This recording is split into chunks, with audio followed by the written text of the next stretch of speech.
untuk pelajaran minggu ini kalian diminta untuk rewrite ke kunci yang baru di same pitch ya. Jadi patokannya middle C. Oke, kalau middle C-nya di sini, bass clef-nya berarti di sini. Ini C1 berarti C1-nya juga di sini. Kalau misalnya ini A,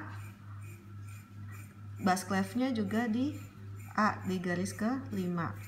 Kalau misalnya ini G1 berarti kalian juga harus tulis G1-nya di sini. Jadi pas kalian main itu bunyinya sama tapi di kunci yang berbeda.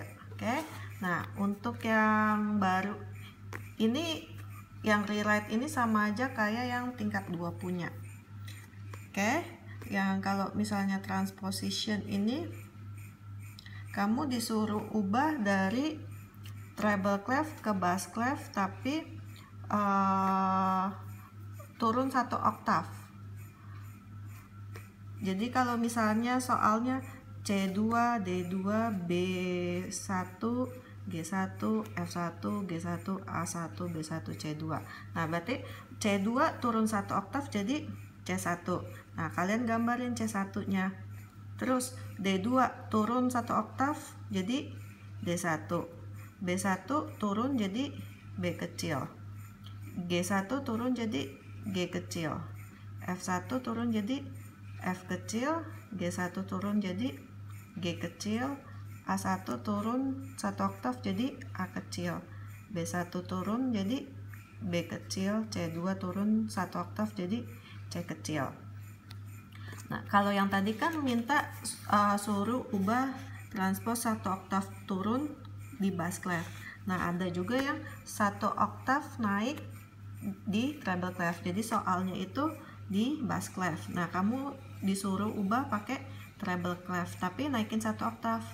Jadi misalnya contoh soal D1, C1, A kecil, G1, C1 sama S1. Nah, berarti kalau naik 1 oktav berarti jadi D2. Nah, kalian gambarin D2 di treble clef gimana. Ini D2. Terus kalau C1 naik 1 oktav jadi C2. A naik jadi A1, G naik jadi G1, C1 naik 1 oktav jadi C2, E1 naik 1 oktav jadi E2.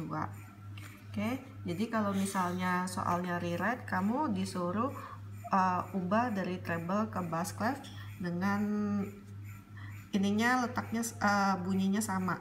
Kalau misalnya transposition, kalian naikin 1 oktav atau turunin 1 oktav ke kunci yang berbeda. Oke.